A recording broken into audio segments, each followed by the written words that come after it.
자, 살짝 옆으로 짜줘 볼까요? 자, 봅시다. 윗글을 바탕으로 보기를 이해한 내용으로 또 적절하지 않는 것 찾는 문제네요. 적절하지 않은 것 찾는 문제입니다. 읽어볼까요?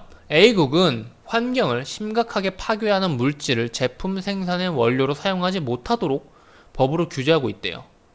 그리고 유리병에 든 땡땡 음료수를 500원에 판매하고 빈 병은 소비자가 알아서 처리하도록 하고 있는데요.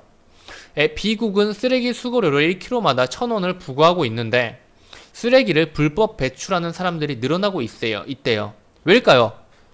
그거를 한번 생각을 해봐야죠. 제 생각에는 제가 아까 얘기했듯이 살짝 비싸서 그런 걸지도 모른다는 생각도 일단 들긴 하네요. 그리고 땡땡 음료수를 550원에 판매하는데 소비자가 빈 병을 반납하면 50원을 돌려주고 있다. 지금 A국, B국, C국 지금 갈라주셔야 되는 겁니다. C국은 공장에 매연 저감 장치를 설치할 경우 보조금을 지급하고 있다. 그리고 올해부터 쓰레기 수거료를 1kg마다 1,000원에서 500원으로 인하하였다. 자, 봅시다. 이제 정리를 해줘야 되는데요. 문제 풀 때 어떻게 생각해 줬어야 되려나? 볼까요? 일단 이게 뭔 말인지 자체는 아셔야 돼요. 뭔 말인지는 알아야 돼요. 보면은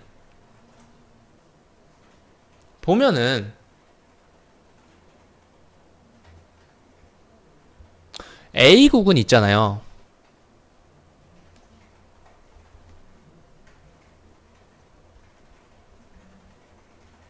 직접 규제를 하고 있는 거죠.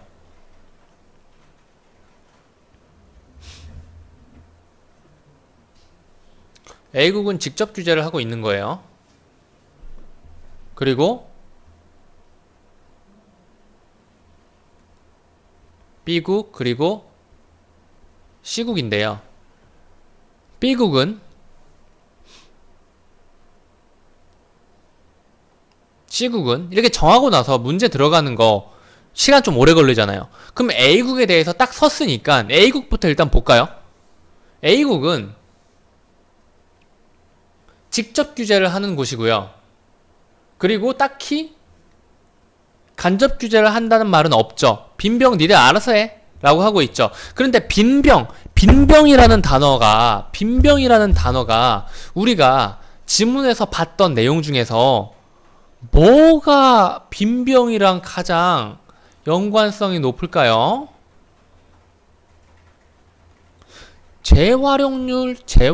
빈병은 재활용 아닌가요?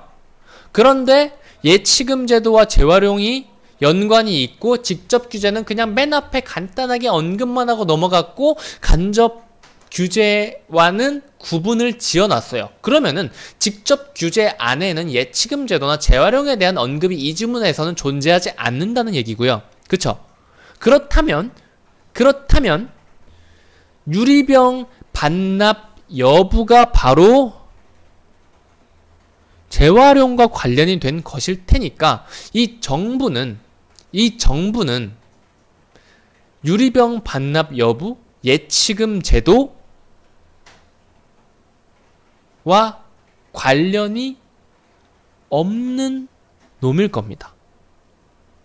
오케이?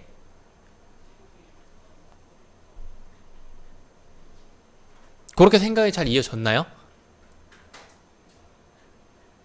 반납 여부를 단속하기조차 안 해요. 좀만 더 쉽게 생각을 한다면 그거예요.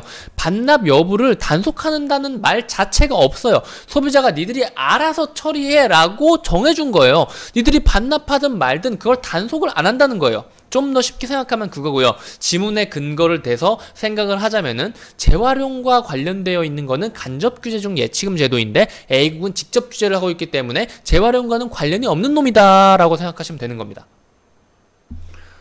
그래서 얘는 너무나도 쉽게 1번이 답으로 나와버렸는데, 얘 같은 경우에는 봐봐요. 제가 맨날 이야기하는 게 있죠. A국이 하나 나왔고 B국이 두 개 나왔고 C국이 두 개 나왔을 때 B국이나 C국 중에서 답이 나올 확률이 80% 이상인데 간혹 이런 녀석들이 1번으로 답이 나올 수 있다라고 했는데, 이렇게 1번으로 답이 나오는 경우 중에 많은 경우가 이렇게 보기에서 어렵게 뭔가 줄줄줄 읊은 다음에 나올 경우입니다. 이런 경우는 1번에 그냥 간단하게 답을 줘도 보기를 보면서 학생들이 헷갈리고 정답 근거를 잡아도 아 이게 근거가 맞나 하면서 나머지까지 전부 다 보면서 헷갈리기 때문에 1번으로 줄 수도 있는 것이죠. 나머지 한번 볼까요?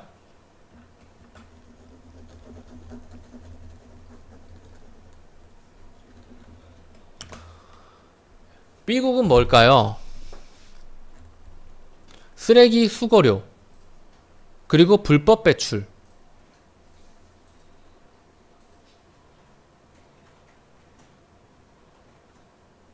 종량 수거료 제도를 운영을 하고 있죠.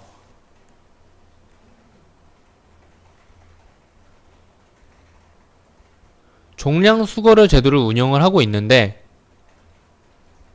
요율이 높아서, 이 요율이라는 단어는 우리 지문에서 설명을 했죠. 요율, 요금의 비율, 요게 높아서 사람들이 불법 투기를 하고 있는 상황입니다.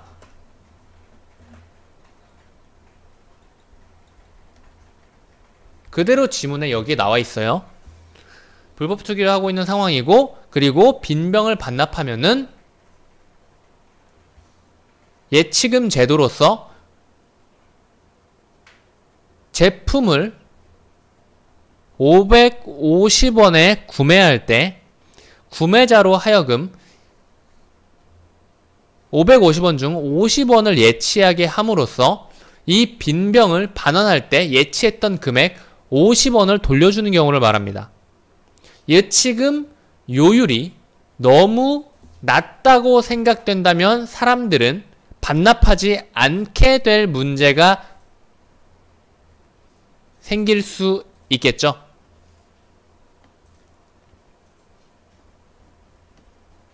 예치금 제도인데 요율이 높은지 낮은지에 대해서는 모르겠어요. 그쵸?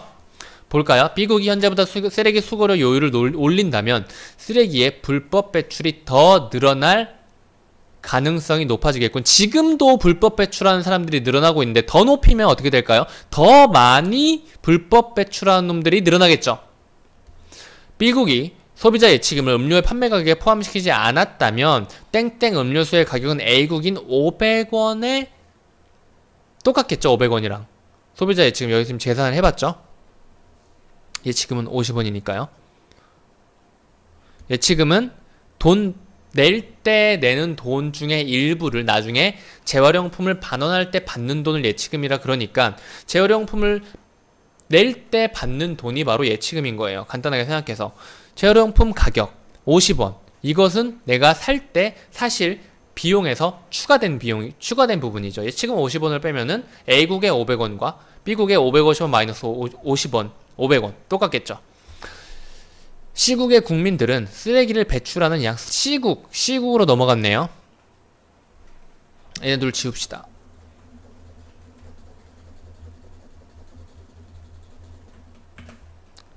C국인데요. C국은 어떤 놈일까요?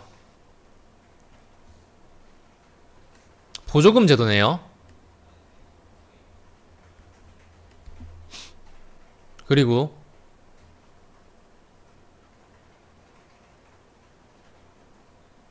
종량 수거료 제도,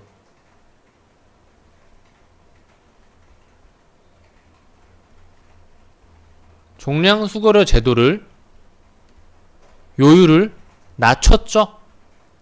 그쵸? 봅시다.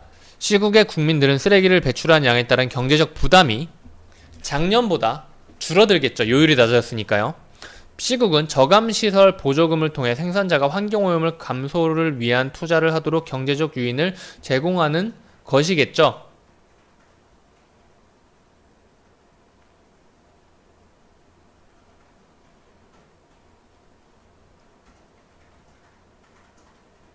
어딨어?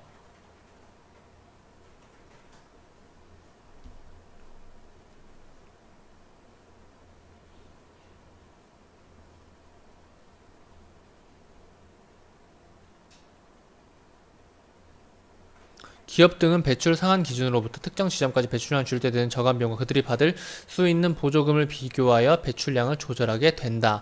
아까 우리 제가 여기에 그래프 크게 해가지고 설명할 때 그거랑 조금 비슷한 거예요.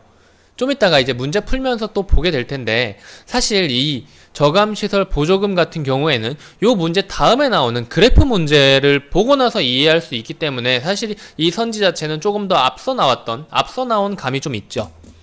있긴 하지만 어쨌든 충분히 풀 수는 있는 문제인 겁니다. 어쨌든 간에 이 지문 자체가 환경오염을 줄이기 위해서 정부가 시행하는 제도에 대해서 이야기를 하고 있는 거니까 당연히 저감시설 보조금 제도 같은 경우에는 당연히 환경오염을 줄이기 위해서 하는 거겠죠.